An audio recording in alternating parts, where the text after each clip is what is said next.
Ndugu zangu wa Tanzania na watazamaji wote kwa ujumla, mahali popote ulipo, naomba niwasalimie hamjambo. Natumai umzima, ubuheri wa afya, nami penye nipo kukwema. Karibu katika mwendelezo wa matukio haswa katika taifa la Tanzania.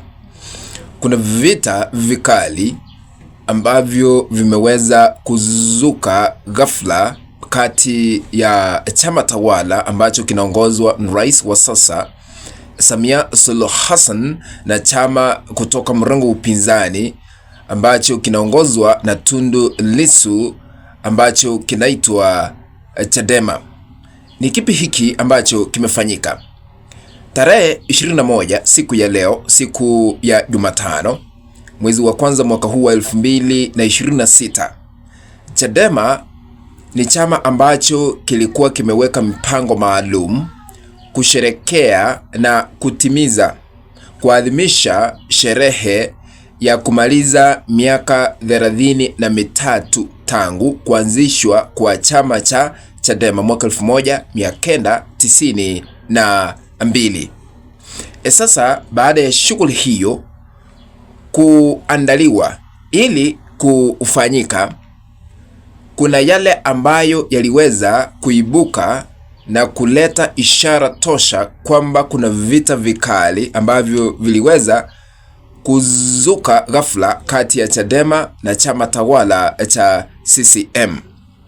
John Heche ni naibu mwenyekiti wa chama cha Chadema, aliweza kukiri na kusema kwamba polisi waliwapiga wapanda miti wetu leo. Yani shughuli vile ilikuwa imepangwa katika chama cha Chadema ni kupanda miti katika ofisi mbalimbali za chama cha Chadema kutimiza ama kusherekea na kuadhimisha miaka 33. Lakini Heche anadai kwamba serikali ya Samia Suluhu Hassan kupitia jeshi la polisi waliweza kuwapiga vibaya wapanda miti wa chama cha Chadema. Naomba nikaweze kusoma chapisho hili kwa sababu linaenda kuunda msingi haswa kwa yale ambayo tunaenda kuzungumzia kwa kanda hii. Sasa katika kuadhimisha miaka 33 ya chama chetu, wilaya ya Ngasi kulipangwa kufanyika tukio la kupanda miti zaidi ya 1500 katika ofisi zetu za chama na viwanja vya chama. Cha ajabu, polisi wa wilaya hiyo wakishirikiana na polisi kutoka mkoa mzima wamevamia na kutumia mabavu kuwapiga, kuwatawanya watu bila kuzingatia hata kinachofanyika. Matamshi hayo ni ya John Heche. Taarifa nilizo nazo ni kwamba wanakamata kila mtu anayeonekana na nembo au alama ya chama chetu. Sisi sio wahalifu. Sisi ni taasisi ya umma. Hatutakubali kuzuiliwa kufanya shughuli zetu ambazo ni halali. Hapo chini kutoka kwa John Heche. Kumaanisha huyu ni John Heche alikuwa anazungumza haya. Sasa ni kipi hiki ambacho kilikuwa kinaendelea?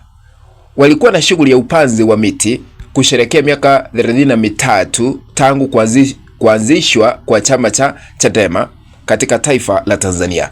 Lakini wanadai kwamba jeshi la polisi waliweza kuwapiga yeyote ambaye alikuwa na alama ama nembo ya chama cha Chadema wakiendelea na shughuli zao. Ndio maana anadhibitisha kwamba Chadema ni taasisi wala sio wahalifu. CCM imeweza kurespond ama imeweza kujibu John Heche, kumaanisha kuna vita ambavyo vinaendelea hapa kati ya Chadema na CCM. Ni kipi ambacho kimesemekana kupitia chama cha CCM, chama tawala? Kabla nisome, naomba kushukuru wote ambao mnatazama hii kana mahali popote mlipo, mzidi kubarikiwa. kwa heshima na taadhima, unapoendelea kutazama hii kanda, tukabidhi like. Kuna alama ya kidole hapa chini mwa kanda, bonyeza hiyo alama ya kidole kama njia moja ya kutukabidhi like, ikiwa hauja subscribe na kupembeleza uweze kusubscribe. Sasa tuangalie ni kipi ambacho wamezungumza. CCM yajivua lawama Chadema kuzuiwa siasa. Yaani chama tawala cha CCM kimejiondolea lawama kuhusiana na kuzuia Chadema kuendelea na mikakati yao ya kisiasa.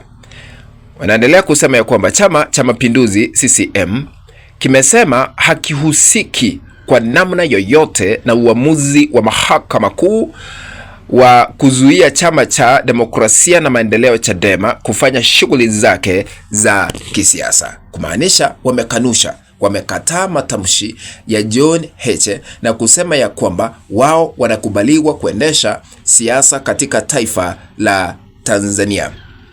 Kumaanisha hapa wakati tunaposhuhudia kuna vita vikali ambavyo vinaendelea kati ya Chadema na chama tawala cha CCM ambacho kinaongozwa na rais wa sasa Samia Suluhu Hassan. Kama ni kipi ambacho kinanifanya nasema ni vita vya kisiasa. Tundu Lissu ni kiongozi wa chama cha Chadema, lakini aliweza kuzuiliwa, yuko gerezani akashitakiwa kwa kosa la uhaini. Na uhaini vile tunajua kulingana na sheria za mwaka 1977 hamna dhamana ila tu ni kifo. Ni siasa ambayo ilichangia Tundu Lissu kuzuiliwa ili asije akawania kiti cha urais katika taifa la Tanzania. Ndio maana katika uchaguzi uliopita wa 29 Oktoba mwaka jana, Tundu Lissu alikuwa bado gerezani, hakuwania kiti cha urais. Tena kila ambacho kinanifanya nasema ni siasa ambazo zinaendelea kufikia sasa. Kulikuwa na njama kulingana na John Heche vile alikuwa amesema hapo awali kwamba serikali ilikuwa na nia ya kukifuta chama cha Chadema. Yaani walikuwa wanataka kusema ya kwamba chama hiki huenda ni cha uhalifu ili kitolewe kutoka kwa orodha ya msajili wa vyama vya kisiasa nchini Tanzania. Kwa hivyo ni vita ambavyo vinaendelea kati ya Chadema na chama tawala cha Mapinduzi ambacho kinaongozwa kwa sasa hivi na Samia Suluhu Hassan, huku Chadema kikiongozwa na Tundu Lissu. Vile imeratibiwa, mwezi ujao kutakuwa na kesi ama marudio ya kusikizwa kwa kesi ya Tundu Lissu. Hatujui kitakamilika vipi, lakini tupo hapa kuhakikisha ya kwamba tumewayaletea yote ambayo yanaendelea hasa katika sekta ya siasa nchini Tanzania. What do you think? Kufikia hapo mpenzi mtazamaji, ndipo natia kikomo katika uchanganuzi wa masuala haya ya kisiasa na matukio yote katika taifa la Tanzania. Tukutana katika kanda ambayo nitaitengeneza hapo baadaye na kupembeleza. Ikiwa unatazama kwa mara ya kwanza ama umekuwa ukitazama lakini bado hauja subscribe, kuna kitufe pale chini ambacho kimeandikwa subscribe. Lakini ikiwa umeandikiwa subscribed, usiponyeza tayari wewe una subscriber, asante, zidi kubarikiwa na Mwenyezi Mungu. Lakini ikiwa umeandikiwa subscribe, inamaanisha hauja subscribe, bonyeza hicho kitufe ili kubadilishiwa na kuandikiwa subscribed. Kando yake kuna kengele, bonyeza kengele ili wakati ninapoweka kanda yoyote utakuwa unapokeza notification ya kufahamisha kwamba tumeweka kanda mpya ambayo inastahili kutazamwa. Sambaza link ya kanda hii kuelekea group 1 ama 2 3 katika mtandao wa WhatsApp na hata Facebook ili tuendelee kujulisha wengi tena zaidi. Asanteni sana ladies and gentlemen. Let's meet in the next video. Bye bye.